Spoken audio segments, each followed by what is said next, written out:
Olá, muito bom dia a você que acompanha a partir de agora mais um capítulo deste mundo corporativo na CBN. A nossa conversa de hoje é com Carlos Alberto Júlio, empresário, administrador de empresa, educador, foi presidente da Tecnisa SA, escreveu livros importantes na área de gestão, como Reinventando Você, e lançou recentemente A Economia do Cedro, este livro que foi lançado pela editora Livros de Safra, no qual fala de oportunidades e possibilidades do Brasil, no que define como sendo um novo mundo. Carlos Alberto Júlio, muito obrigado pela sua presença aqui no Mundo Corporativo, um bom dia. Bom dia, eu que agradeço estar novamente aqui. E eu quero deixar o convite para você que está nos acompanhando pela internet, mande a sua pergunta, mande a sua questão pelo Twitter, o @Jornal da CBN, ou então pelo e-mail, mundocorporativo@cbn.com.br. Carlos Alberto Júlio, você fala em um novo mundo, que novo mundo é esse? É um novo mundo onde o longo prazo tem que ser privilegiado em relação ao curto prazo.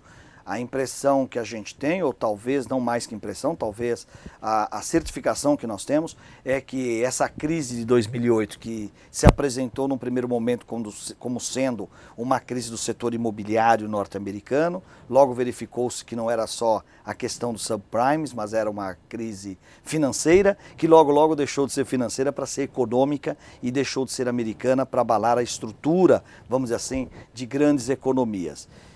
O que nós deduzimos de todo esse movimento, que ela foi uma crise ética, que ela foi uma crise moral, ela foi uma crise da falta de princípios, no sentido em que nós empresários, executivos de alta reputação e bem preparados, vivemos aí algumas décadas apostando no curto prazo e não pensando no longo prazo. Isso vale para a questão da sustentabilidade do planeta, da ecologia, mas vale principalmente para a sustentabilidade dos negócios e da própria economia. E se nós olharmos aqui para o Brasil, nós vamos verificar que as empresas, seus gestores têm aí um desafio enorme, que passa por esse período de crescimento econômico, aumento de demanda, tem enormes oportunidades. Como equilibrar-se assim, nesse cenário em que a ansiedade pelos resultados positivos é muito grande também? Eu acho que foi muito aquela coisa, assim, veja bem, a velocidade das mudanças, a velocidade por novos resultados ou por resultados, tem acelerado também e modificado a forma de gerir as companhias. Pega o modelo Wall Street. Então, no modelo Wall Street, você tem que entregar um resultado anual. De repente, quando você perdia o ano, você não tinha mais como recuperá-lo, o que faz o Wall Street? Cria a figura do quarter. Então vamos checar a cada trimestre. De repente eles dividem o trimestre em 3 e vamos verificar mês a mês. E algumas instituições até semanalmente é verificado esse resultado. Os executivos passaram a ser premiados ou remunerados pelo resultado de curto prazo. Então, mais ou menos, figurativamente, o que passou a acontecer? Não interessa se o pato é macho, eu quero é ovo. Me entrega o resultado. Tá bom, mas como é que fica a questão ecológica, como é que fica a questão da felicidade no trabalho, como é que fica a questão da saúde do trabalho e até questões de ética mais profunda. Você viu, por exemplo, que na crise de 2008, grandes instituições financeiras quebraram, como Lehman Brothers, e os seus executivos cobraram bônus. Quer dizer, imagina onde nós chegamos, quer dizer, o banco quebrou, acionistas perderam dinheiro, clientes perderam dinheiro, mas eu, executivo, quero saber do meu bônus. É essa a proposta da economia do cedro. Como é que nós criamos, ou continuamos criando prosperidade, mas com sustentabilidade? Como é que a gente continua gerando riqueza, mas talvez com uma distribuição mais justa dessa riqueza? Como é que nós associamos o pensar ao fazer? E fundimos essas duas ideias, esses dois conceitos. Carlos Alberto, você já se referiu à economia do cedro, que aliás é o nome do seu livro, e o Eugênio pergunta por e-mail, no mundo que exige rapidez em tudo, como que as empresas devem ter uma política de cedro, que demora muito a crescer, pode esperar para desenvolver seus projetos, conquistar mercados e a própria existência delas? Eu acho que é uma grande pergunta, até porque ele já disse aí por que economia do cedro. Obrigado ao Eugênio. A ideia é essa mesmo. O cedro é uma árvore que cresce 1,20 m para baixo da terra nos primeiros anos, enquanto cresce apenas uns 20 centímetros para cima da terra. Na verdade, a metáfora do cedro é exatamente essa. As raízes vão se aprofundando e quando ela encontra nutrientes, sais minerais e água suficiente, aí ela começa a crescer para cima. Portanto, o cedro leva aí de 20 a 30 anos para chegar a uma idade adulta. Agora, o grande benefício disso é que quando ela está adulta, né, ela leva depois 500 anos de vida, tem uma vida de até 500 anos sem nenhum cuidado humano. Eu acho, Eugênio, que nós, nos nossos negócios, temos que começar também a pensar da mesma forma, ou seja, tá certo, a velocidade, a mudança, a busca pelo resultado, mas não dá mais para entregar o curto prazo sem pensar no longo prazo. Na questão da sustentabilidade ecológica, fica muito claro para as empresas que dependem da ecologia. Quer dizer, uma empresa de papel, de celulose, se não cuidar da matéria-prima, vai dar problema. Mas não é só a sustentabilidade ecológica, né? Nós estamos falando aqui da empresa que, embora tenha os períodos, os ciclos de vida das organizações sejam cada vez mais curtos, essas organizações elas vão ter que ter uma forma diferente de gerar lucro e de gerar prosperidade. Talvez, para resumidamente a gente colocar aqui, o princípio que mais se adapta a isso é o tal do glocal.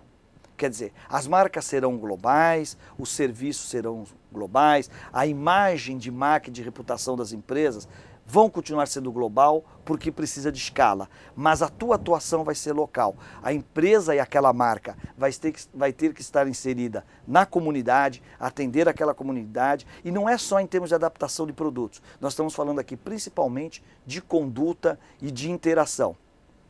Bom, me ajuda a entender então melhor o conceito da sustentabilidade. Há sempre uma confusão quando nós tratamos disso, porque o primeiro pensamento de sustentabilidade vem para a questão realmente ambiental.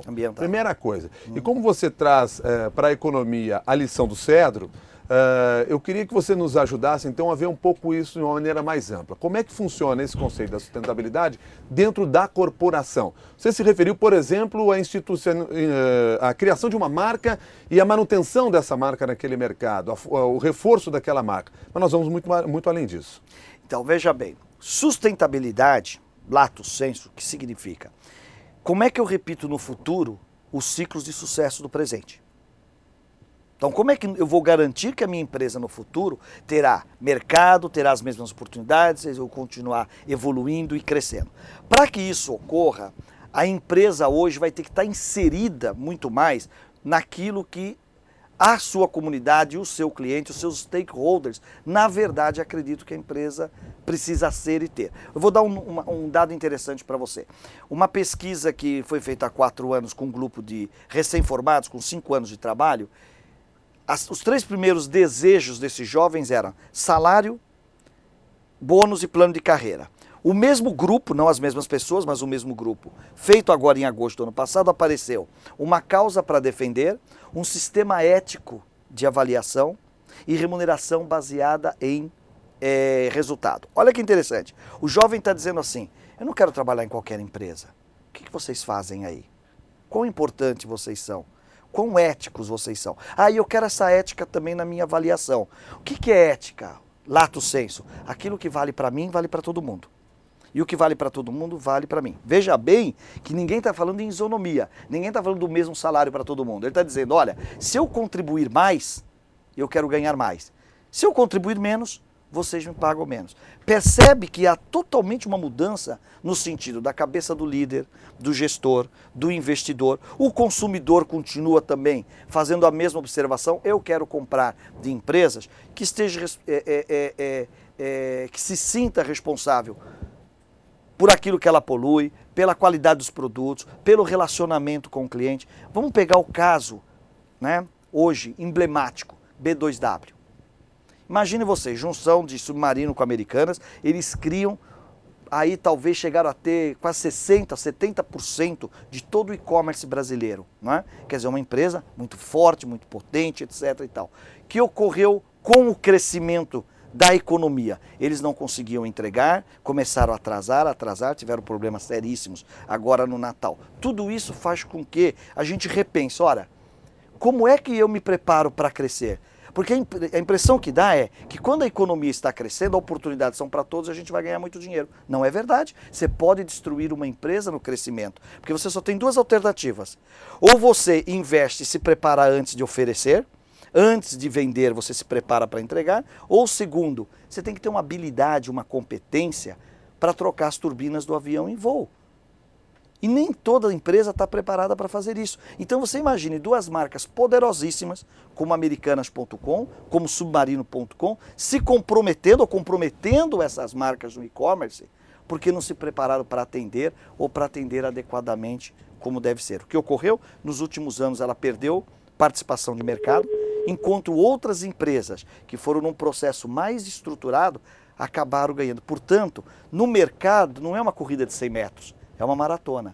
E todos esses atributos têm que ser pensados pelo novo gestor, pelo novo administrador, no que eu chamo a era da economia do cetro. Nós estamos conversando com o Carlos Alberto Júlio. Você pode participar dessa nossa conversa também aqui no Mundo Corporativo, através do Twitter, o @jornal da CBN, ou pelo e-mail mundocorporativo@cbn.com.br. Nosso assunto hoje é gestão, sustentabilidade, a partir da ideia da economia do cedro. Hoje o mundo corporativo se divide entre a economia do cedro e a economia da irresponsabilidade? Eu acredito que sim, nós ainda estamos, aliás o livro é montado dessa forma. Primeiro vem a economia da irresponsabilidade, depois a economia do cedro e tem um capítulo no meio entre o 1 e o 3, que é justamente a era do descompasso onde tudo isso ocorreu, que ficou muito emblemático nessa coisa da quebra de Wall Street, do Lehman Brothers, os dois filmes da série aí do Oliver Stone, o Wall Street 1 e o Wall Street 2, também retrata muito essa coisa do curto prazo, né? Eu acho que tem ali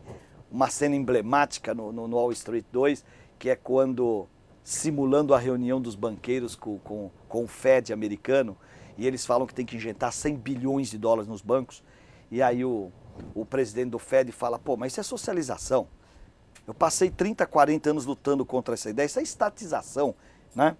E por outro lado, prêmios Nobel, como o caso do Paul Krugman, e o próprio Nouriel Roubini falando, vocês têm que intervir nos bancos, quer dizer, tem que colocar dinheiro público na coisa privada, quer dizer, isso é um momento de transformação na economia, talvez tão significativo como as redes sociais e a internet, estamos aqui todos plugados nesse mundo virtual, tem impactado as organizações e a economia. A economia da irresponsabilidade é a economia do curto prazo, é a economia do eu me aproveito, dane-se o resto, é a economia que destrói a natureza, mas também é aquela economia que pouco liga para valores importantes como as pessoas, o cliente, e fazer bem porque é importante fazer bem, fazer melhor porque é importante fazer melhor. Os modelos de gestão no Brasil hoje estão mais adaptados a essa nova realidade?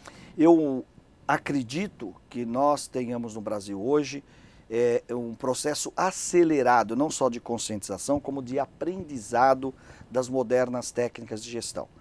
Nunca nós tivemos tanta gente em salas de aula. Há aqueles que criticam a qualidade, há aqueles que dizem como é que pode ter um curso superior de 2 anos, a R$250. Mas eu pergunto, se não tiver esse curso de tecnólogo de 2 anos a R$250, qual seria a outra alternativa? Então, se não há, é bom.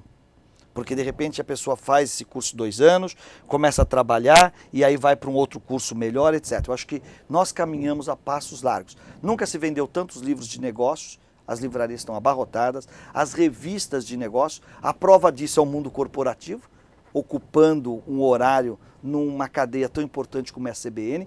Tudo isso eu acho que vai criar gestores melhores, é a mulher participando mais da gestão, subindo na hierarquia das organizações e trazendo o feminino para dentro das organizações. Esse feminino é muito importante sim, porque eu ouso dizer que se nós tivéssemos nas instituições financeiras mais mulheres, talvez esse subprime não tivesse estourado, porque elas são mais conservadoras, elas estão acostumadas com essa coisa da materialidade que os homens foram para as planilhas Excel, alavancaram no Excel e esqueceu de dar lastro, e esse é o grande problema.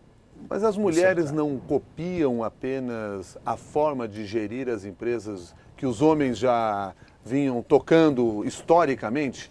Eu acredito que não. Eu acho que a experiência que eu tenho trabalhando com mulheres, muito positiva, eu acho que as mulheres são mais disciplinadas, as mulheres são menos lenientes. Você fala assim, puxa, isso quer dizer o quê? Que ela perdoa menos? Ela perdoa menos. Ela exige mais, né? E talvez essa coisa de nós não termos ainda tantas mulheres como CEOs é a grande comprovação que ela é muito mais inteligente que a gente. Porque ela chega no momento que ela fala, não vale a pena. Porque ela tem outros valores para serem pesados no momento porque chegar lá ascender. chegar lá em cima, Milton, não é somente um exercício de competência e de política, é um exercício principalmente você abdicar de muitas coisas. Né? Hoje o CEO, o gestor eficiente, o líder eficiente, é aquele que está presente, é aquele que serve, é aquele que mobiliza, é aquele que desenvolve novas lideranças. E tudo isso, além de competência, exige muitas e muitas horas. Né? E eu acho que a mulher chega num determinado momento que ela fala assim, tá, mas e a minha casa, e a minha família, e os meus filhos? E que bom que ela pensa assim. Isso é uma lição para o homem teria que mudar esse comportamento também, se aproximar desse olhar feminino? Eu acho que na economia do cedro, o homem entender o feminino e absorver o feminino é uma função muito importante. Vamos a perguntas feitas por alguns dos nossos ouvintes internautas. Uma delas é do Tiago Gasparro, que diz o seguinte: existe incentivo fiscal para as indústrias de qualquer porte que praticam a sustentabilidade? Ou existe um financiamento para projetos que visam esse fim? Existe uma certificação para quem pratica a sustentabilidade? Olha, eu não sei te responder essas perguntas, mas eu sei que existe a certificação, claro, né? Inclusive na Bolsa de Nova York, quando você tem o Green Seal, você passa a ter outro nível de governança. Você tem realmente instituições que te levam a essa coisa de sustentabilidade, inclusive na própria internet, você tem institutos que te explicam direitinho como desenvolver isso. Quanto aos financiamentos, não sei. Mas o que eu queria dizer para o nosso internauta, para o Tiago, né? Tiago, o que eu quero dizer para você é o seguinte, Tiago, isso não é uma questão agora de programa ou de projeto. Na minha opinião, a sustentabilidade é algo que tem que estar enraizado em todos nós o tempo todo. É você que na sua casa separa o lixo. Né? É você que não joga a latinha de refrigerante ou cerveja na praia ou no mar, porque você tem consciência que não é para fazer isso. Né? Essa coisa da sustentabilidade não pode ser uma moda, como nós tivemos na década de 90, o ano da qualidade, o ano da produtividade. Não, qualidade, produtividade, sustentabilidade não pode ser discurso. E digo, não é nem estratégia corporativa. São as pessoas que compõem as empresas, que formam as empresas, que têm a consciência que nós somos responsáveis em deixar as mesmas oportunidades, o mesmo planeta, a mesma economia para as futuras gerações. Nós não podemos exaurir todos esses recursos para as populações que virão. E aí tem coisas mais complexas, viu, Milton? Você tem a questão, por exemplo, de quantos cabem na Terra. Nós temos 6,7 bilhões de habitantes. Sabemos que nos próximos 40 anos vamos crescer 50%, então seremos de 9 a 10 bilhões de habitantes. E aí aqui eu quero te contar uma coisa interessante, e talvez para o Tiago também seja interessante essa informação. Eu perguntei certa vez para um presidente de uma empresa de agroquímicos, importante empresa de agroquímicos, por que ele chamava agroquímicos e não agrotóxicos. Ele entendeu que a minha pergunta era provocativa, e ele dizia assim: Júlio, você acha que alguém poderia ser contra uma agricultura totalmente orgânica? Ninguém é contra. O único problema é que uma agricultura totalmente orgânica, sem defensivos, sem transgênicos, né, ela sustentaria 1,5 bilhões de pessoas. E nós temos já 6,7, ou seja, faltaria comida para 5 bilhões de seres humanos. Se nós acreditamos em equilíbrio, que tudo tem que estar em equilíbrio, então será que a população da Terra não deveria ser aquilo que a Terra pode prover, 1,5 bilhões?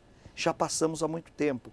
E eu acho que alguém vai ter que endereçar também essa questão da ecologia humana. E quando nós falamos em caber na Terra ou no planeta Terra, não estamos falando só de espaço, mas estamos falando principalmente de recursos. Comida e água. Né? Comida e água para as pessoas.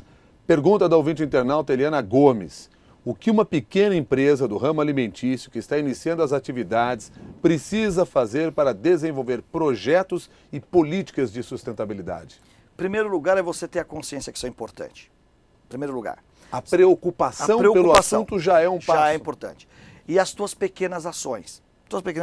Vem muito essa pergunta, eu faço muita palestra no âmbito do Sebrae. Adoro falar para pequeno e médio empresário. Aliás, eu me prometi que eu não chamo mais pequeno e médio empresário, Milton. Porque eu acho que neste país, quem abre um negócio não é pequeno. Então, eu diria grandes empresários e pequenos e médios negócios.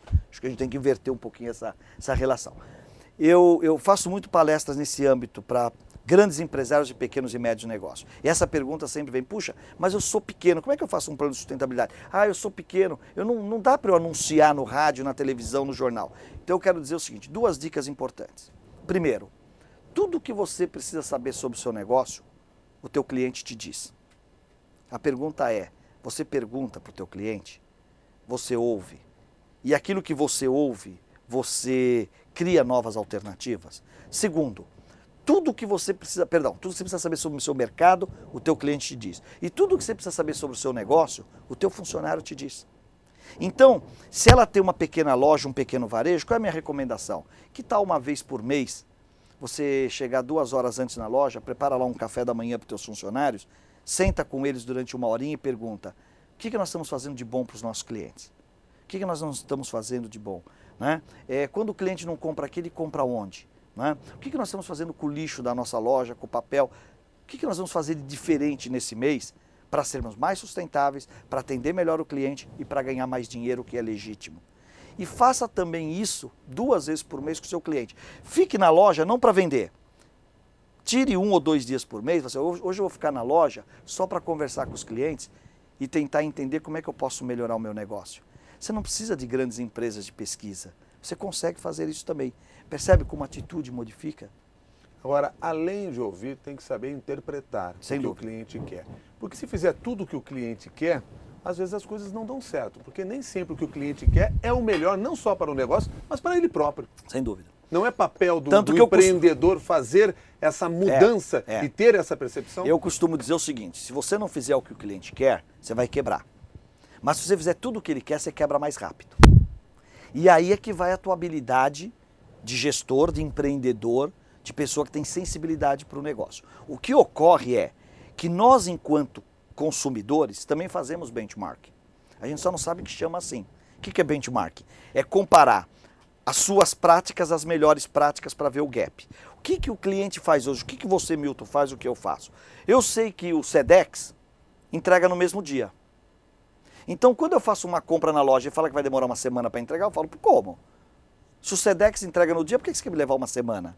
Por quê? Porque o meu parâmetro, o que é? A eficiência do Sedex.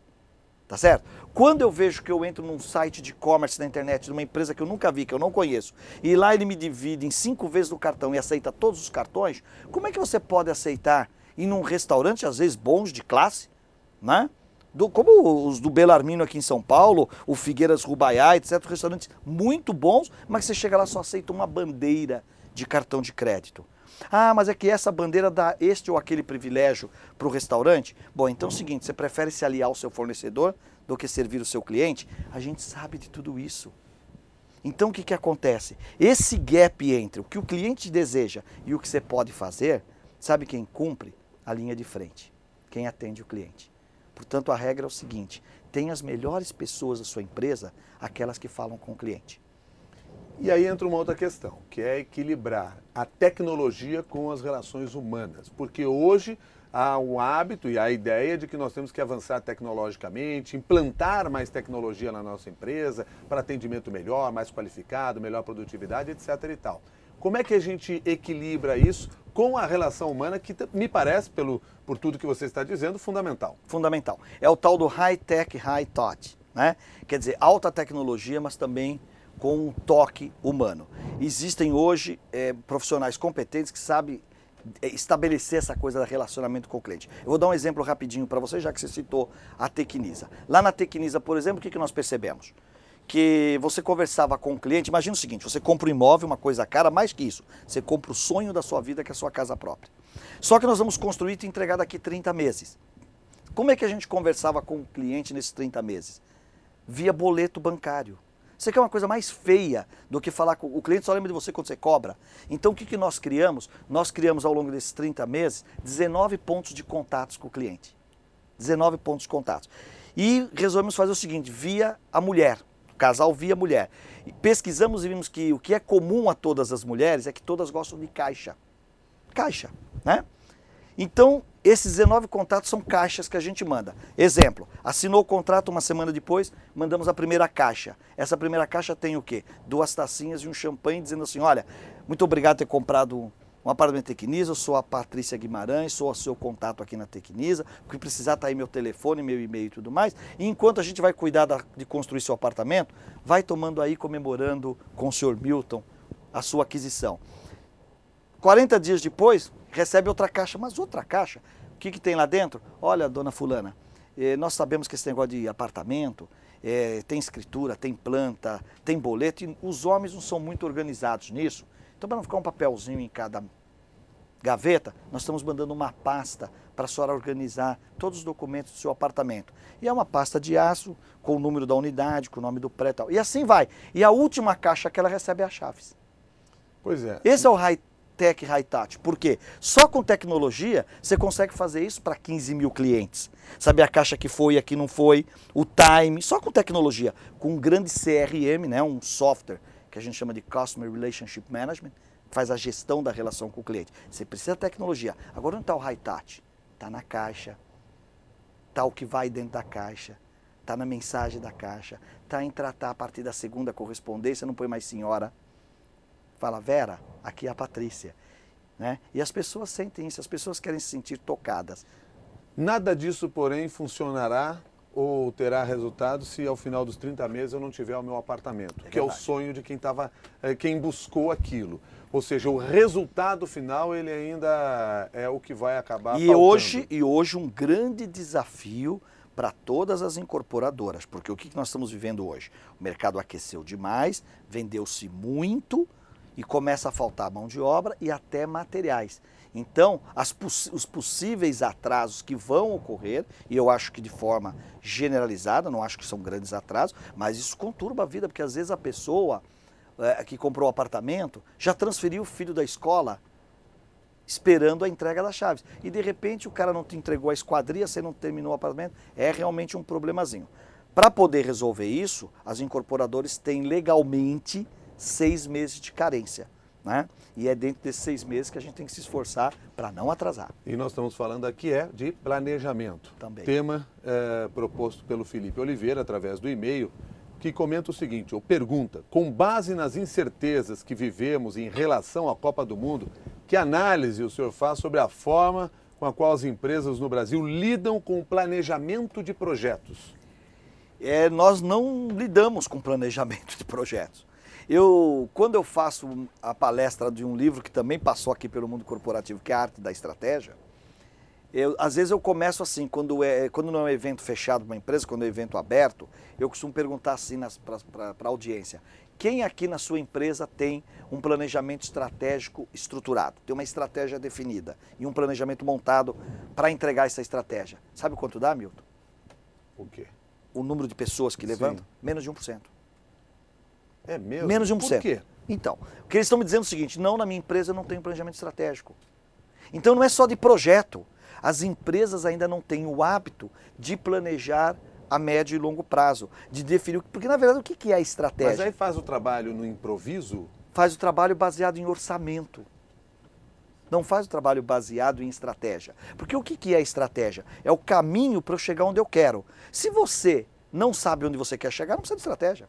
Então, normalmente, o que as empresas fazem? Elas fazem um orçamento. Ela olha para o ano anterior e monta um orçamento para esse ano. E segue o orçamento. Isso daí é meramente questão financeira, de controles de desempenho, etc. Mas a estratégia é diferente. A estratégia é como é que eu me faço único? Como é que eu me faço diferente? E isso as empresas não têm. E está se provando isso com a questão da Copa do Mundo também, né? Quer dizer, você ouve falar lá, por exemplo, do estádio do Corinthians em Itaquera, mas de repente fala, bom, não tem como chegar. Não, mas tem um duto da Petrobras. Mas não viram isso antes de pegar o terreno? Tem um duto da Petrobras enterrado?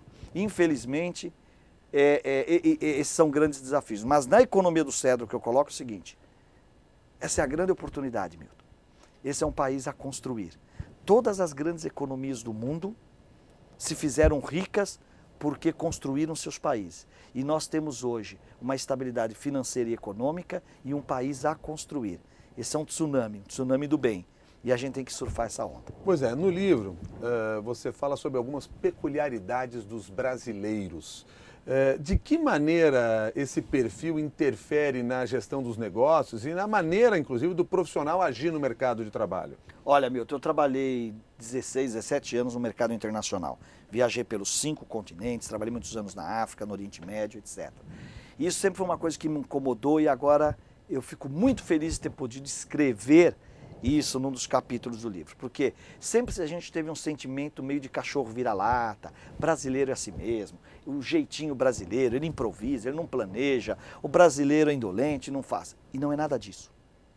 O que nos faz um povo diferente e que vai construir a quinta economia do mundo é a nossa diversidade.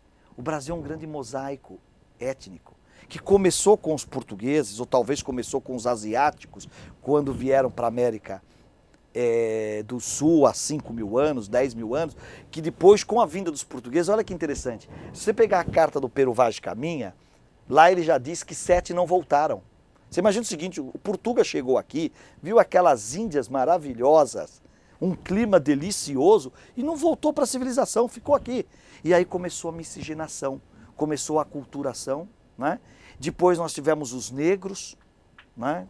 Depois tivemos as imigrações mais ali da Primeira e da Segunda Guerra Mundial, os alemães, os judeus e mais recentemente os coreanos, os chineses. Esse grande mosaico e essa diversidade é que faz o jeitinho brasileiro, que faz a inovação e a criatividade do brasileiro. Então eu acho que é o contrário.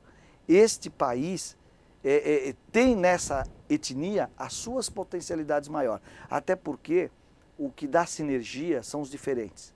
Os iguais somam aritmeticamente. Sinergia é quando 2 mais 2 não dá 4. É quando 2 mais 2 dá 40, 400, 4.000. E eu acredito muito nessa coisa da diversidade. Quais são os passos que o profissional deve dar dentro dessa economia sustentável? Eu acho que, primeiro, eu acho que você não pode abrir mão de ser uma pessoa de conteúdo, de repertório. Eu acho que a gente vê assim, vendeu-se muito uma ideia que o generalista equivalia. O generalista é entendido como aquele que sabe um pouco de tudo. Só quem sabe um pouco de tudo acaba sabendo nada de nada. Será que nós devemos ser um especialista? Eu acho que em algumas áreas, sem dúvida nenhuma, temos que ser um especialista. Mas eu acho que o ortopedista tem que ser médico antes de ser ortopedista. O cardiologista tem que ser médico antes de ser um cardiologista, né? Então ele tem que conhecer tudo. Um administrador, um homem de marketing, que não conhece a contabilidade de custos, como é que ele entende a gerencial? Eu acho que está faltando profundidade. As pessoas estão acreditando que saber um pouquinho de tudo é melhor do que saber muito de tudo. E como é que se sabe muito de tudo? Tendo interesse legítimo por aprender. E esse aprender, ele também trabalha dentro da diversidade, da multidisciplinaridade. Você percebe o seguinte, hoje, na Europa e também nos Estados Unidos, os executivos chamados de seniors, acima de 40, 42 anos, eles estão voltando para estudar o quê? Filosofia, história da arte. Não é? Por quê? Porque tudo isso ajuda na hora de tomar decisões, tudo isso ajuda na hora de formar novas lideranças. Não é? E eu acho que esse é o caminho, né? Seja profundo, não seja superficial. Pega aquilo, navegue naquilo que você gosta, naquilo que é seu interesse. É mais gostoso, você aprende melhor. A internet nos dá essa possibilidade, com os hiperlinks, de ir para aquilo que eu quero e descartar o que eu não quero. Né? E é isso que eu tenho dito, principalmente para os alunos em sala de aula. Né? Seja profundo. Eu acho que esse é o começo de tudo. Conhecimento e criatividade devem estar combinados sempre? Sempre. Não sei se todo mundo consegue ser criativo, né? Eu acredito que sim, todo mundo tem seu grau de criatividade.